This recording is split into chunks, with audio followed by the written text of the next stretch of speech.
หมักบกวิธีทาพากบกงัด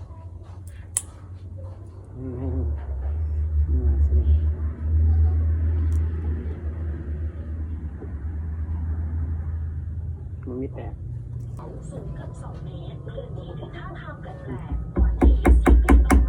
พาเขามากครึ่งน้อยหนึ่งเนี่ยสิเดี๋ยวกันจับเลยจังสิ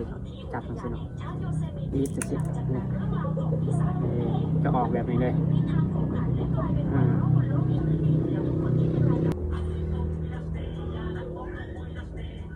ถามว่า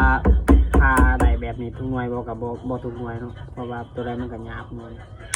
ได้เป็นหยาบมันก็ออกมาได้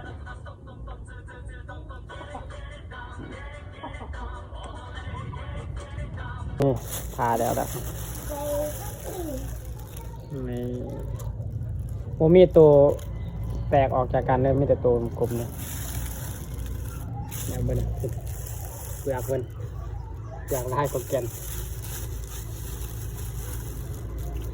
เราแสบเลยถ้าไปตากแดดแต่ก็ไปขัวแสบ